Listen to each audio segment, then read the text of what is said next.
Hi everyone. I'm going to be talking about a book called The Adults by Caroline Hulse, and I really love this book. I read it last year in 2023, and it was one of my top books that I read last year.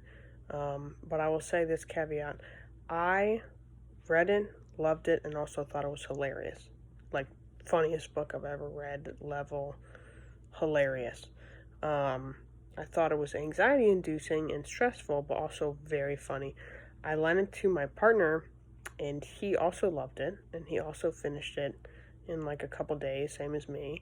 And it was also one of his favorite reads of the year, but he didn't think it was funny at all, and he didn't understand why I thought it was funny. He was just like, it's really stressful and anxiety inducing and kind of depressing. What is wrong with you that you think this book is funny? So I just wanted to say that because you might be the kind of person who reads this and thinks it's hilarious like me, or you might think that it's disturbing that somebody would find it hilarious. I don't know. Anyway, the premise of the book, basically what happens is there are two different couples, right? And they're both cis heterosexual couples.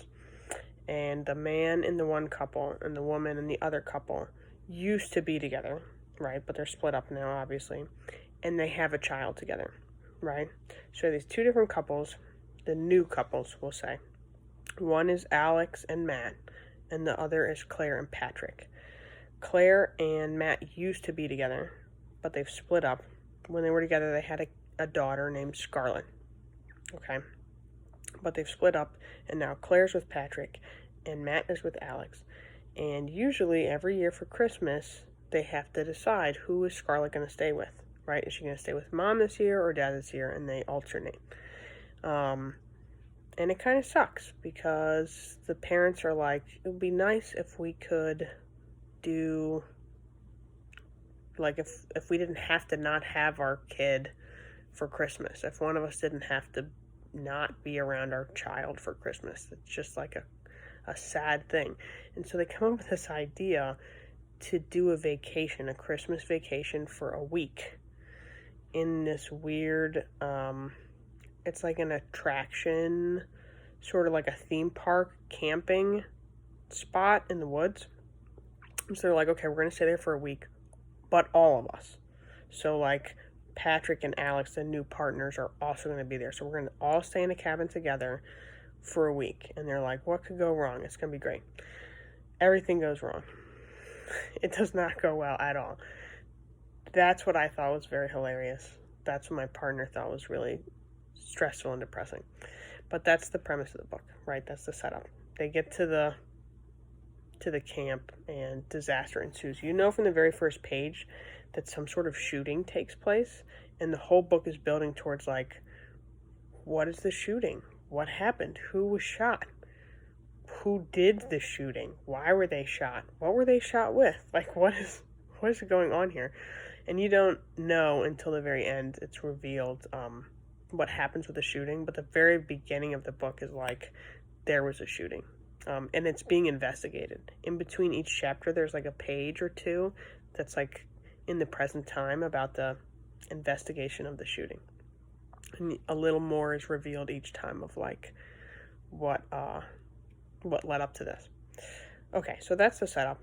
I will say the two main themes of this book that I pulled out of it. One is blended families, and the book is really a celebration of blended families. It kind of seems like it's not, because they try to do the whole we're all together trying to raise this kid and make it work, even though, you know, we're divorcees and it doesn't work out at all.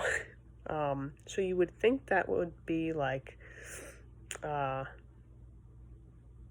condemning the blended family, but it's really not. The book is really showing that even as the adults are kind of a mess, and having issues with one another, all four of the adults are all in on this kid. The parents, like the biological parents, and then the partners of the parents love this girl, and they all have very different ideas about like what it means to be a parent and what's best for this girl, but they all love her so much, and they are good adults, like very good, strong role models.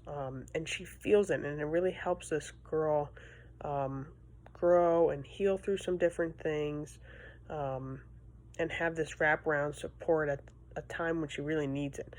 And I really connected with that personally because I was raised by a single mom who's amazing, but she also had sort of like a network of really wonderful adults that put a lot into me, and who I am now as an adult has been largely shaped by that sort of blended family, like multiple adults sort of doing the work of raising a kid. So I thought that was really cool, and that was definitely a big theme of the book. The other thing, what I would say is kind of the thesis of the book, is don't lie to people that you love. Even if, I mean, obviously we can probably all agree that, you shouldn't cheat on people, right? But like, this book is really saying, like, no, it's more than that. It's don't lie about anything. Even if you think you're lying because you're trying to spare someone's feelings, that's like that's like low-key you avoiding responsibility, right?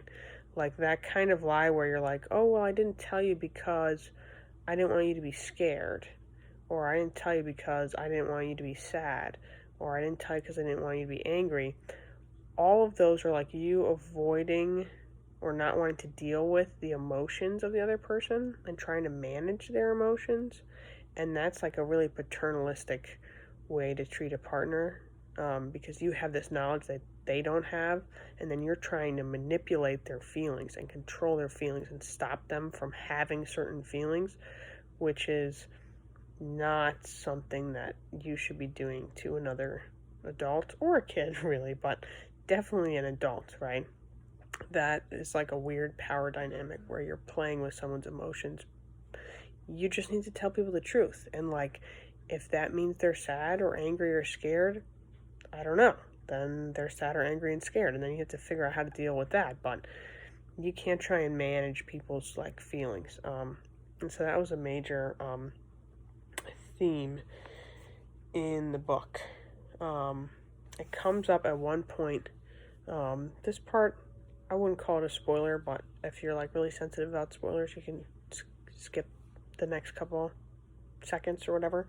But there's a point where Alex realizes that Matt bought the same perfume for her that he bought for Claire, because she recognizes the scent, and she's like, oh, he bought us the same perfume. And so then she confronts him about it, and he says, oh, well, I just didn't want you to think of me as the kind of person that is that uncreative that I couldn't think of another idea than this stupid perfume. Like, I didn't want you to realize that I'm just an idiot who is bad at gift giving, right? And that's his excuse. He's like, no, I wasn't trying to like replicate the scent of my ex-wife. I'm just an idiot who doesn't know anything about giving gifts. Which might be true, but now that you've lied, you've created this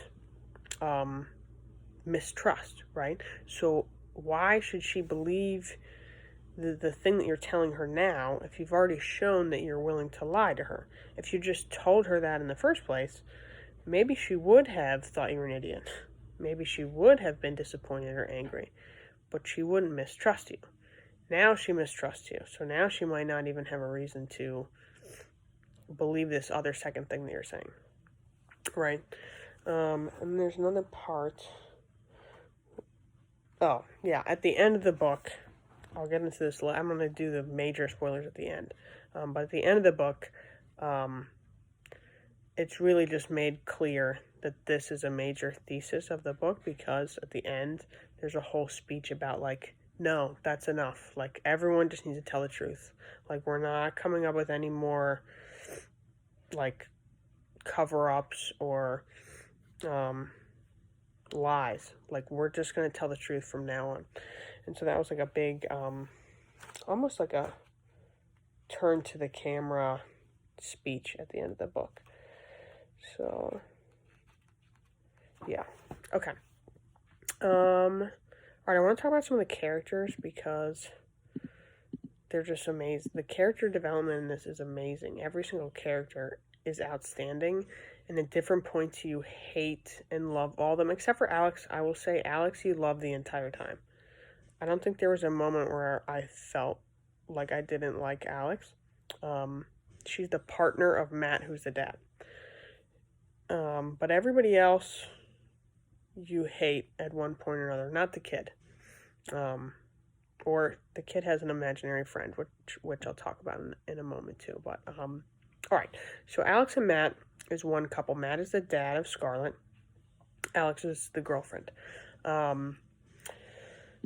Their relationship is pretty cool. She is like a scientist, and he is a really good dad, a really good guy, but kind of an idiot. He kind of gives that like schleppy vibe of some of those like knocked up movies, like the guys in those movies of like, are you really an adult?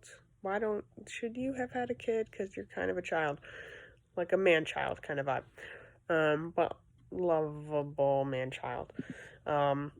There's a moment where Alex is talking about not wanting to ever infantilize her boyfriend, like one of those TV ads, and she is talking about those TV ads where like the dad in the commercial is like an idiot and is using like a diaper to wipe up some water on the counter, or like, you know, a t-shirt or something instead of the Bounty paper towels that the commercial's trying to sell. And then she, the wife comes in with her hand on her hip like, why didn't you get the right paper towels? You're such an idiot.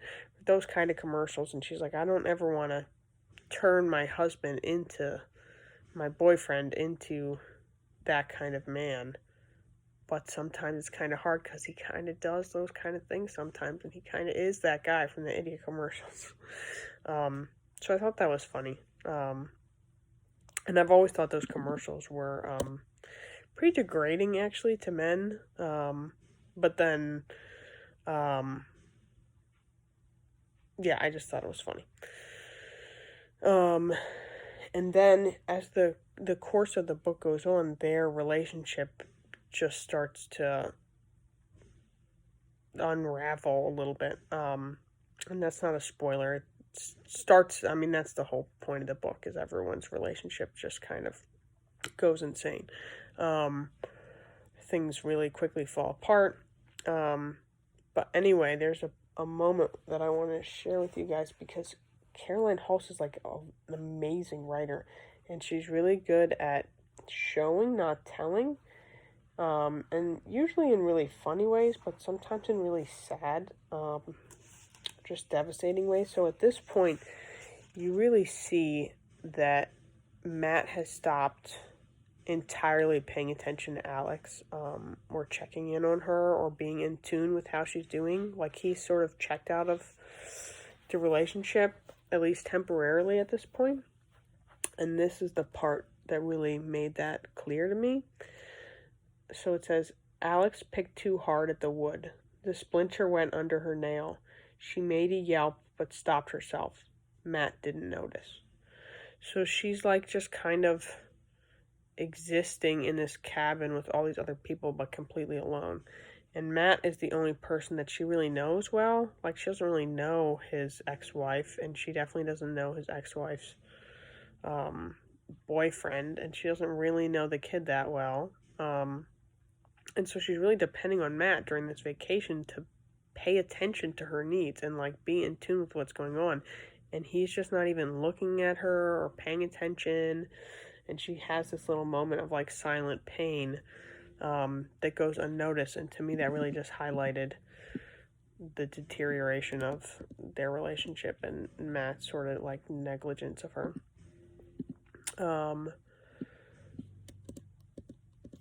And then the other couple is Patrick and Claire.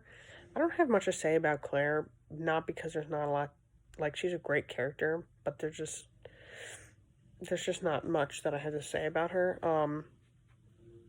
But she sort of is like kind of leading on Patrick because she doesn't really like him, but he's like technically a good guy, so she doesn't know how to tell him that she doesn't like him.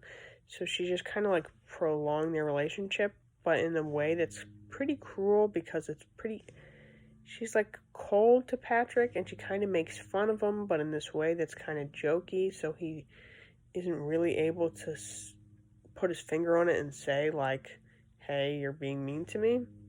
And meanwhile, Patrick is hard not to make fun of.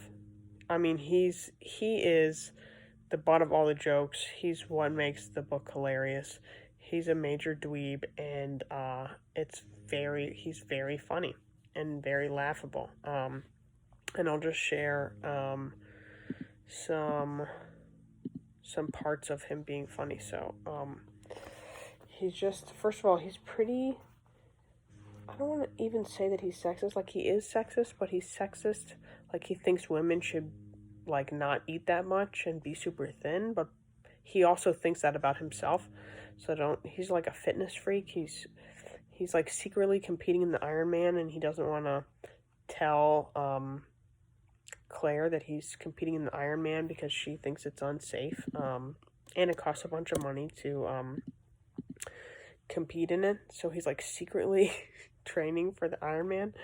And he's like a big rule follower and pretty judgy, but in a way that's actually pretty hilarious. So I'll just share some moments with him. Okay, here we go. Patrick smiled at Claire approvingly. A delicate eater. He used to be proud of how naturally thin Lindsay, that's his ex-wife, Lindsay was. But now he saw it for the death curse it was. She had no incentive to eat healthily. So he's just like constantly making these little observations that are really pretty gross and makes him insufferable as a person, but also it's like the way that he says it. It's just fun to make fun of him. And then another part, there's a flashback to when he first met Claire. And Claire's complaining about Matt, who was her husband at the time, doing like too much drugs, like smoking weed all the time and just kind of being a loser. Like doing acid and stuff when he's supposed to be watching their child. And then she has to come home from work early to go get their kid to the hospital when they have a cold or something because her husband's like too high to drive their child. But so anyway, Patrick is trying to reassure her that he's like a different kind of guy. And he's like, I don't know anything about those meanie drugs. Even as a student, I cared about my grades and my health too much. He raised his voice for any potential eavesdroppers. In the law, of course. He's just such a bootlicker, and it's very funny. In the law, of course. So there's that part, and then I'm going to share two more Patrick parts. Patrick was absolutely my favorite part of this book.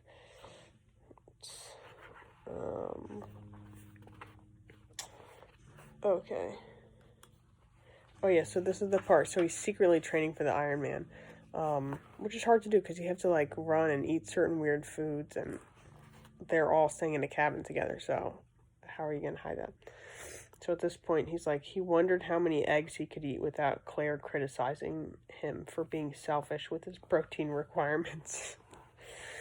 And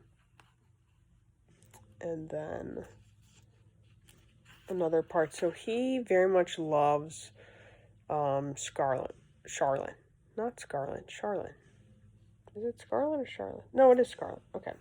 He very much loves Matt and Claire's kid. He has two kids of his own, and they're teenagers, and they don't talk to him anymore. So he's, like, trying to redo it over with Scarlett and, like, do a really good job with her, but he's being, like, way too rule-following and annoying to her.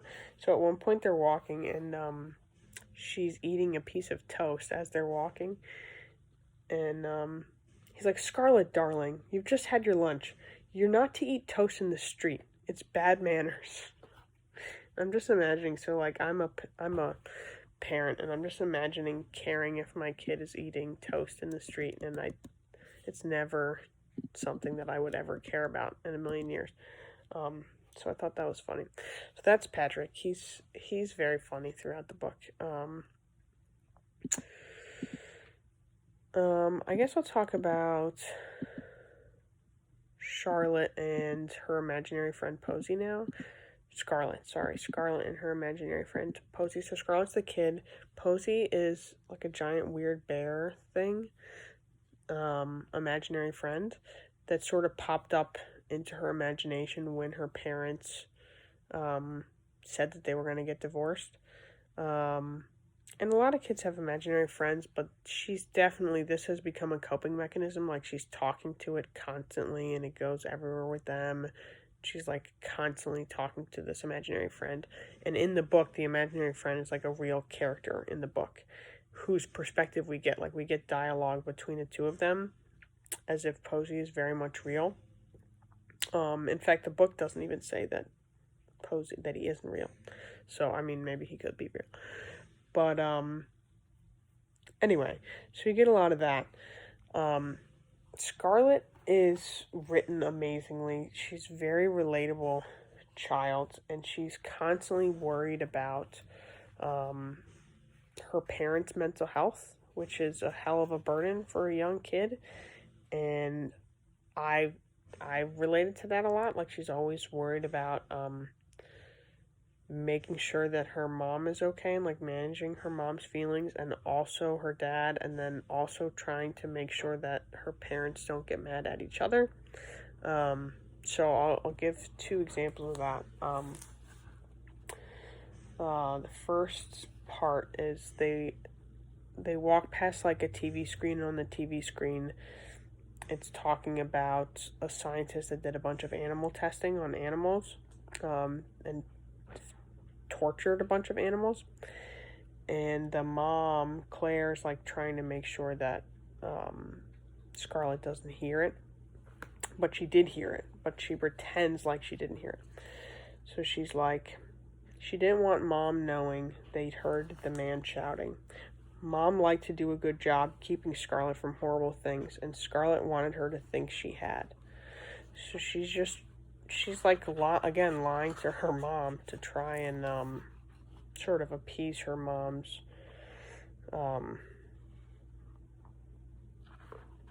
self-confidence that she's able to protect her kid from sad or harsh information.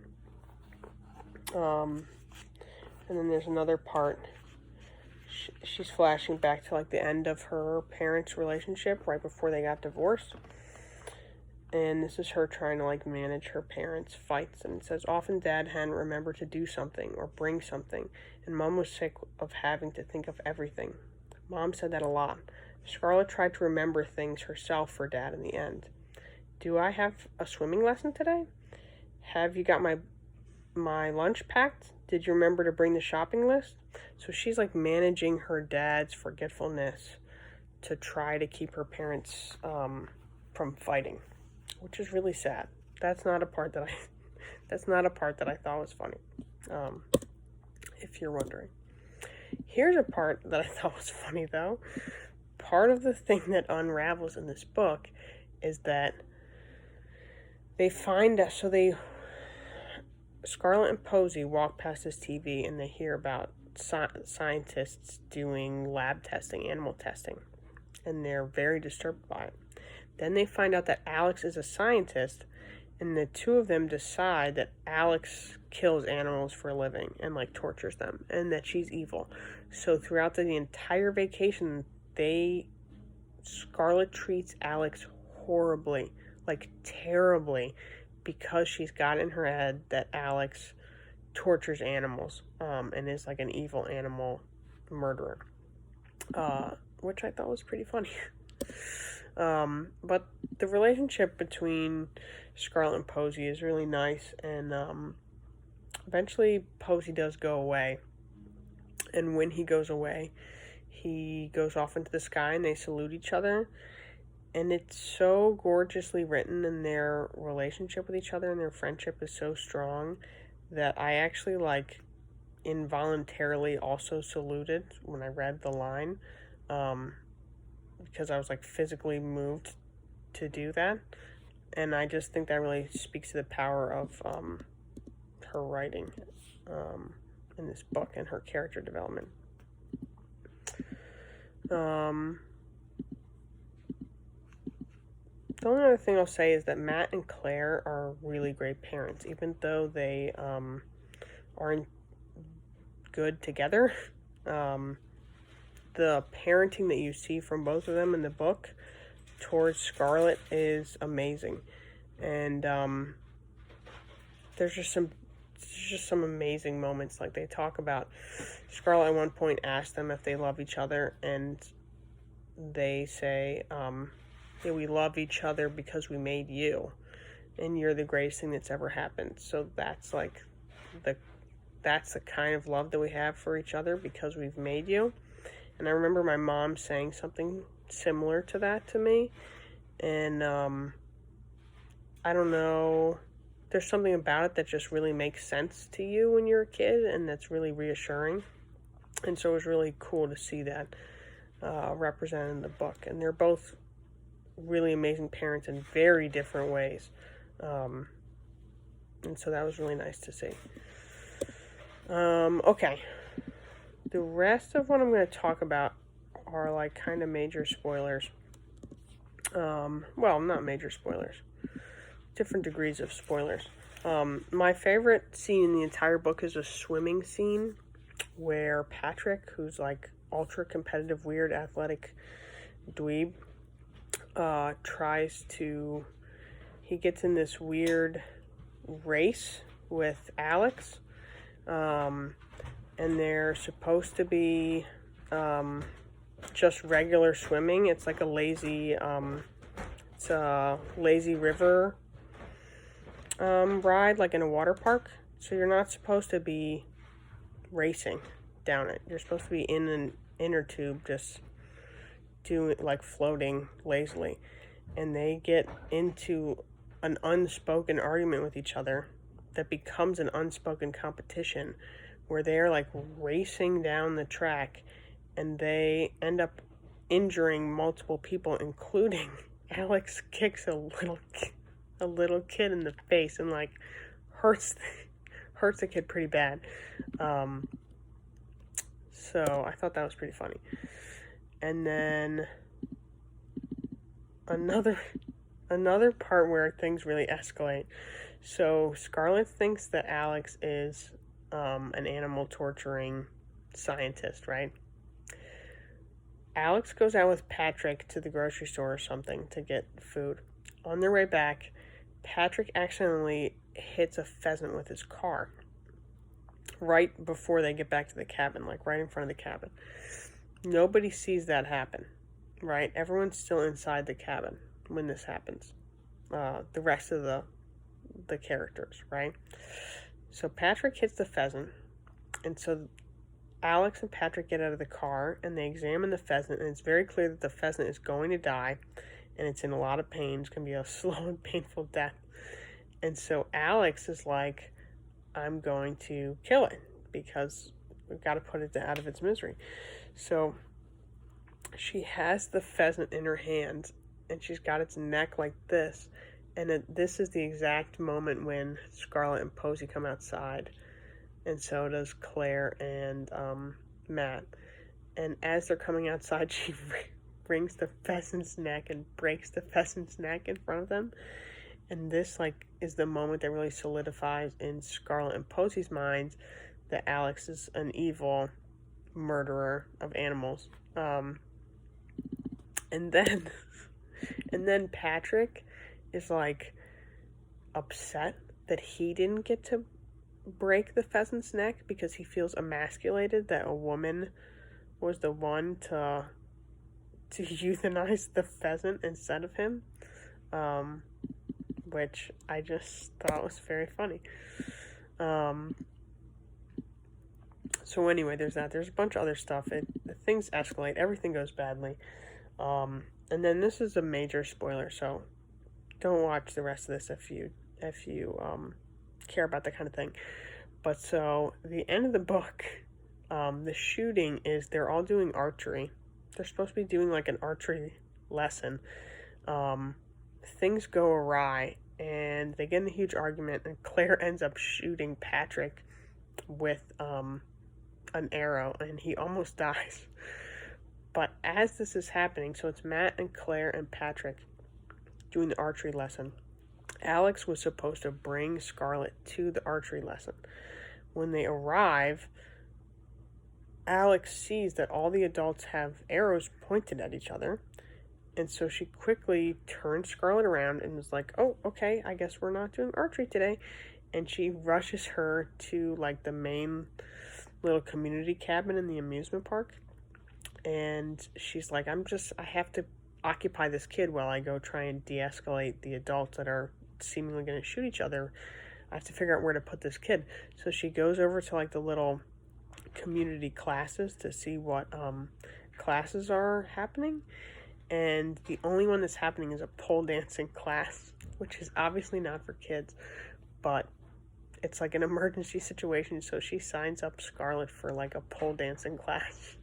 And so Scarlett's taking, like, a pole dancing class while Alex is rushing back to the archery field to try and stop them from shooting each other. So I thought that was really funny. And then there's some pretty great speeches. Patrick gives a really good speech, which actually makes you kind of like him and really sympathize with him towards the end. Yeah. The only other thing that I'll really say about this is that by the end of the book, there are certain characters that you like a lot at first, and then you hate so much that you can't imagine liking them again. And then by the end of the book, you really love every single person, which I think is a really big accomplishment of the book, and just shows how good at character development she is. Two other notes, which aren't really about the book, but just things that I thought was cool. In the acknowledgement page, she talks about, she thanks not just, like, the writers and the editors and all that, and then the usual, like, my partner, my parents, that's, like, my kids, that's usually who you get, right? It's, like, the people in the field, and then your immediate family. But she also acknowledges everyone who just gave her the life experiences to be able to write this book. So she talks about all the different friends of hers that are in blended families, which I thought was really cool and not something that I'd seen a lot in acknowledgement pages. And the last thing is they have a whole page about the font, like the typeface, just telling you about the history of the typeface, like who designed it, and then who inspired the design, like what typesetter inspired that design and where that one was inspired from, and, like, it goes through the whole lineage of the typeface, which I thought was cool. So yeah, that's it. I really like this book, and I would definitely read it. Maybe you'll think it's funny, or maybe you'll think it's depressing, but you'll probably think it's good either way. All right, bye.